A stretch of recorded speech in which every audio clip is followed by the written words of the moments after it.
ప్రజలు ఎదుర్కొంటున్న రెవెన్యూ సమస్యలకు శాశ్వత పరిష్కారం చూపాలి అన్న లక్ష్యంతో ఒంగోలు శాసనసభ్యులు దామచర్ల జనార్దన్ రావు నేడు ఉలిచి గ్రామంలో ప్రత్యేక రెవెన్యూ సదస్సును నిర్వహించారు. గ్రామ ప్రజల నుంచి నేరుగా అర్జీలు స్వీకరించి అధికారుల సమక్షంలో సమస్యల పరిష్కారానికి చర్యలు చేపట్టారు. ఒంగోలు మండలం ఉలిచి గ్రామంలో నిర్వహించిన ఈ రెవెన్యూ సదస్సుకు ప్రజల నుంచి విశేష స్పందన లభించింది. ఈ సందర్భంగా మొత్తం 37 అర్జీలు అందగా ప్రతి అర్జీని ఎమ్మెల్యే దామచర్ల జనార్దన్ రావు స్వయంగా స్వీకరించి బాధితుల సమస్యలను క్షుణ్ణంగా విన్నారు. భూ సరిహద్దుల వివాదాలు, యాజమాన్య హక్కుల సమస్యలు, వారసత్వ వివాదాలు, భూ రికార్డుల్లో తప్పులు, సర్వే నెంబర్లు మరియు విస్తీర్ణంలో పొరపాట్లు, పట్టాదారు పాస్బుక్ జారీ మరియు సవరణలు, మ్యూటేషన్ ప్రక్రియలు, భూ ఆక్రమణలు, సర్వే మరియు రీసర్వే అంశాలపై అధిక సంఖ్యలో ఫిర్యాదులు వచ్చాయి. వీటిపై రెవెన్యూ అధికారులతో అక్కడికక్కడే చర్చించిన ఎమ్మెల్యే తక్షణ పరిష్కార చర్యలు చేపట్టాలి అంటూ ఆదేశించారు. ఇతర శాఖలకు సంబంధించిన సమస్యలను కూడా సంబంధిత అధికారుల దృష్టికి తీసుకువెళ్లి వాటి పరిష్కారానికి ప్రత్యేక చర్యలు తీసుకోవాలంటూ సూచించారు. ప్రజలకు ప్రభుత్వ సేవలు సులభంగా అందేలా పనిచేస్తామని, ప్రతి సమస్యను సాంకేతికంగా పరిశీలించి వేగంగా పరిష్కరించేందుకు కృషి చేస్తామని ఎమ్మెల్యే దామచర్ల జనార్దన్ రావు భరోసా ఇచ్చారు. ఈ కార్యక్రమంలో ఆర్డీఓ చంద్రశేఖర్ నాయుడు, తహసీల్దార్ కృష్ణమోహన్, ఎంపీడీఓ రాజశేఖర్, పార్టీ నాయకులు, ప్రజాప్రతినిధులు, రెవెన్యూ అధికారులు మరియు గ్రామస్తులు పాల్గొన్నారు.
ఎమ్మెల్యే గారు వస్తారు. ఎమ్మెల్యే గారు మళ్ళీ వీటిలో డిస్కస్ చేస్తారు. ప్రతి ఒక్క పాయింట్ మీద ఎమ్మెల్యే గారు కూడా 60,000 ఉన్నారు.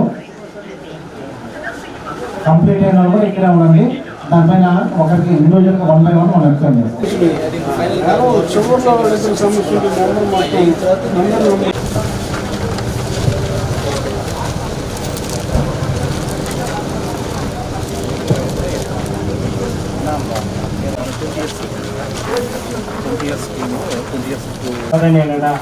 మన గారు ఈ గ్రామ సభ ఏర్పాటుకి వచ్చినందుకు ధన్యవాదాలు తెలుసుకుంటూ సభని ఆలోచించాల్సిందిగా కోరుతున్నానండి.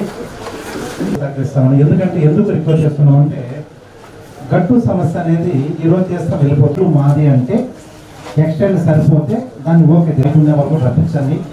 ఈ సభాముఖం తెలియజేయాలంటే వాళ్ళందరూ ఇస్తే కూడా సర్వేర్ గారు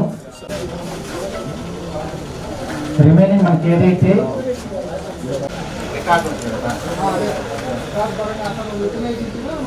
ఇతరత్ర ఎవరైనా కూడా బయట ఉన్నా రప్పించాలి. పాస్బుక్లు మిస్టేక్ ఉంటే పాస్బుక్లు ఏమున్నాయి తహసీల్దార్ గారికి, ఎస్ఐ గారికి అందరికీ గతంలో 23-24లో ఎఫ్ఎంబిలో పాత గట్లన్నీ మార్చి కొత్త గట్లు ఏర్పాటు చేయడం జరిగింది. వాటిని ఇప్పుడు మళ్ళీ సరి చేయకపోయే పనికి అయితే డిస్ప్యూట్స్ వచ్చేటటువంటి పరిస్థితి. వాటిని సరి చేయాలంటే సేఫ్ ఫైర్ కరెక్షన్ ద్వారా సరి చేయాలి.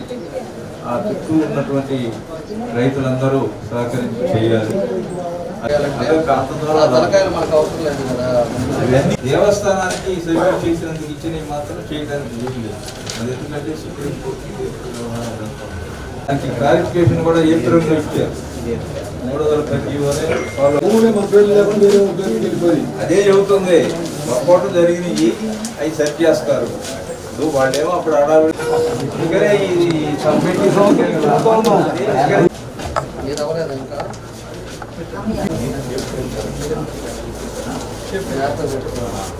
క్లియర్ అవుతాయండి. ఒకవేళ ఆ ఆప్షన్ ఇచ్చిన తర్వాత క్లియర్ అయిన వాటితో పాటు కాకుండా క్లియర్ అయిన కాకుండా ఉన్నవి ఏమన్నా ఉంటే మటుకు అవి ఇన్స్టిట్యూషన్ ఎండోమెంట్ శాఖ వారి సంబంధించినగా కావాలి క్లియర్ కట్గా వెరిఫై చేసుకున్న తర్వాత మళ్ళీ వాటి నిర్ణయం వస్తుందండి. కాబట్టి ఇనామ్ ల్యాండ్స్ సంబంధించిన అర్జీలు వచ్చే మటుకు ఏవైనా సరే అండి ఒకటేనండి, త్వరలో జీవో ఇచ్చింది ఆల్రెడీ, దాని మీద నిర్ణయం జరుగుతుంది. ఈ విధంగా మన ఇక్కడ ఒక చోటే కాదండి, అంటే రాష్ట్రం మొత్తం మీద కూడా ఇనామ్ ల్యాండ్ సంబంధించి కొంచెం సమస్య ఉంది. ఇది కూడా త్వరలోనే క్లియర్ అవుతుంది. ఇందాకే కలెక్టర్ గారి క్యాంపస్లో నేను సూపరింటెండెంట్ మాట్లాడానండి, వారు కూడా ఇదే విధంగా చెప్పారు. దీనికి సంబంధించినటువంటి క్లారిఫికేషన్ కూడా మేము గవర్నమెంట్కి రాశాము, త్వరలో నిర్ణయం వస్తుందని చెప్పారు. ఇనామ్ ల్యాండ్స్ వరకు మీరు ఎవరు కూడా ఇది ఇవ్వాల్సిన లేదు.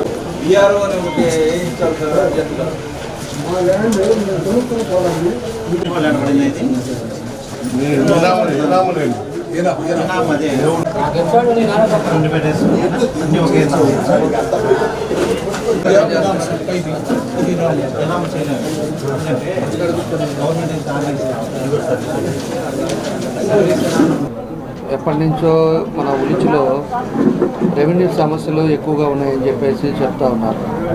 మేము ఏ ప్రోగ్రాంకి వచ్చినా కూడా రోజు రీసర్వే జరిగింది. రీసర్వేలో 60% కరెక్ట్గా వచ్చింది, 40% బాగలేదు. అదేవిధంగా రీసర్వే కరెక్ట్గా జరిగేది, పాస్బుక్లు కూడా ఇచ్చిన వాటిలో తప్పులు ఉన్నాయి అని చెప్పేసి మన వాళ్ళు చెప్పడం కూడా జరుగుతూ ఉంది. దానికోసం అని చెప్పి మొన్న ఒకరోజు పెట్టాము మేము. ఆ రోజు వేరే పనుల వల్ల కుదరలా, కాబట్టి ఈరోజు సెలవైనా కూడా మన ఆర్డీఓ గారు, అదేవిధంగా ఎంఆర్ఓ గారు, అదేవిధంగా ఎండిఓ వీళ్ళందరూ కూడా ముఖ్య నాయకులు, మండల నాయకులు కానీ వీళ్ళందరూ కూడా ఈరోజు ఈ గ్రామంలో పొద్దుటి నుంచి ఈ రెవెన్యూ సదస్సు పెట్టడం జరిగింది. రెవెన్యూ సదస్సులో దగ్గర 36 అప్లికేషన్స్ వచ్చినాయి. 36 అప్లికేషన్స్ కూడా ఇంకా మిగతా వాళ్ళకు కూడా 2 రోజుల ముందు నుంచి మేము చెప్పాము. ఎందుకంటే ఈ డేట్ ఉంది, ఎవరున్నా సమస్యలు ఉన్నా ఆ రోజు ఆర్డీఓ గారు అందరం ఉంటాం, మీరు ఇవ్వండి అని కూడా చెప్పాం. ఈరోజు దగ్గర 36 వచ్చినాయి. 36లో సమస్యలు ఏంటంటే కొన్ని గట్టు సమస్యలు ఉన్నాయి. పొలాలు మధ్యలో గట్టు ఉండే దాంట్లో ఎక్కువ గట్టు ఉండే దగ్గర అలా ఉన్నాయి. కొన్ని వచ్చేసేమో ల్యాండ్ మన పాస్బుక్లోకి వచ్చే లోపలికి వీళ్ళ ల్యాండ్ పక్కన వాళ్ళు ఉంటాం, లేకపోతే పక్కన వాళ్ళ దాంట్లో పోవటం, ఇలాంటి సమస్యలు కొన్ని ఉన్నాయి. అదేవిధంగా మేజర్ సమస్య ఉంది, ఇనామ్ ల్యాండ్స్ ఉన్నాయి. అదేవిధంగా గుళ్ళకమ్మలో కొంత ల్యాండ్ పోవటం కూడా జరిగింది. ఈ మేజర్స్ గుళ్ళకమ్మలో ఎవరి అయితే పోయినాయో వాళ్ళు సపరేట్గా వాళ్ళని పిలిపించేసి మాట్లాడమని చెప్పాం. దాన్ని కూడా ఎట్లా చేయాలనేది చూస్తారు. అదేవిధంగా ఇలాంటి సమస్యలన్నీ కూడా వాళ్ళు ఇప్పుడు చూసి కొన్ని వాళ్ళు కూడా బుక్స్ తెచ్చుకొని ఆన్లైన్లో కూడా చెక్ చేసి వాళ్ళకి సర్టన్ టైం పెట్టారు. 10 రోజులు, 15 రోజులు, 20 రోజులు అట్లా టైం పెట్టారు. వీళ్ళ ఫోన్ నెంబర్లు తీసుకున్నాం. అదేవిధంగా స్లిప్పులు ఇచ్చాం. స్లిప్పుల ప్రకారంగా అన్నీ కూడా కంప్లీట్ చేస్తారని చెప్పి కూడా మేము తెలియజేస్తూ ఉన్నాం. ఈ మధ్య ఒక నెల ముందు ఒంగోలులో ఎన్టీఆర్ భవన్లో మనం ప్రజా దర్బార్ చేసాం. ప్రజా దర్బార్లో ఈ గ్రామం నుంచి 5 వచ్చిన్నాయి అప్లికేషన్స్. 5లో 3 కంప్లీట్ చేశారు, ఇంకా 2 ఉన్నాయి. అవి కూడా ఇప్పుడు స్టార్ట్ అవుతాయి. ఆ రోజు వచ్చిన అప్లికేషన్స్ అన్నీ కూడా దగ్గర 80% కంప్లీట్ చేశారు. ఆ మిగతా 20 అయితే మళ్ళా కూడా పెట్టి మళ్ళీ ఇంకోసారి ప్రజా దర్బార్ పెడతామని చెప్పేసి కూడా చెప్పాం. నెల టైం అనుకున్నాం, నెల దాటుతూ ఉంది. నెక్స్ట్ ఫస్ట్ వీక్లో అట్లా మళ్ళీ ప్రజా దర్బార్ పెట్టి రెవెన్యూ సమస్యలు తగ్గించాలనేదే మా ఉద్దేశం. ఎప్పటి నుంచో ఇందాక ఒక ఆయన పెద్ద ఆయన వచ్చాడు, 25 సంవత్సరాల ముందు ఆయన కొంత ల్యాండ్ వేరే వాళ్ళ పేరు మీద పోయింది. 25 సంవత్సరాల తర్వాత ఇప్పుడు వచ్చేసి నా ల్యాండ్ పక్కన వాళ్ళకి పోయిందని చెప్పి చెప్తా ఉన్నారు. ఇలాంటి మేజర్ సమస్యలు ఉన్నాయి కాబట్టి మ్యాక్సిమం దాన్ని ఎట్లాగా వీలవుద్దో దాని విధంగా సార్ట్అవుట్ చేయాలని చెప్పి ఈరోజు మన రెవెన్యూ ఆఫీసర్లు అంతా కూడా చేయడం జరుగుతూ ఉంది. కాబట్టి ఈరోజు మనందరి తరపున కూడా మన ఆర్డీఓ గారికి, ఎంఆర్ఓ గారికి, ఎండిఓ గారికి, ఈ సచివాలయం సిబ్బందికి, సర్వేయర్కి వాళ్ళందరికీ కూడా మనస్ఫూర్తిగా అభినందనలు తెలియజేస్తున్నా. ఎందుకంటే ప్రజల సమస్యలు తగ్గించాలనే ఉద్దేశంతో ఈరోజు వాళ్ళు కూడా వాళ్ళ టైంను కేటాయించి మనకి ఈరోజు హాలిడే అయినా కూడా మన కోసం వచ్చినందుకు వాళ్ళ మనస్ఫూర్తిగా మన గ్రామం తరఫున వాళ్ళకి ధన్యవాదాలు తెలియజేస్తూ, తప్పకుండా మీకు ఇచ్చిన టైం ఆన్ టైంలో అవుతుంది, నేను కూడా మానిటరింగ్ చేస్తానని చెప్పి ఈ సందర్భంగా తెలియజేస్తా ఉన్నాను. Thank you. ఆరోగ్యమే మహాభాగ్యం అంటారు. కానీ ఆరోగ్యాన్ని నమ్మకంగా కాపాడే స్థానం ఎక్కడ? ఇది ఒంగోలులో మీకు దగ్గరగా మన Venkataramana nursing home private limited. Caring your life 54 విశ్వాసంతో ఇది ఒక హాస్పిటల్ కాదు, ఇది ఒక విశ్వాసం. 3 తరాలుగా వేలాది కుటుంబాలను ఆరోగ్యంగా నిలిపిన ఆదరణ.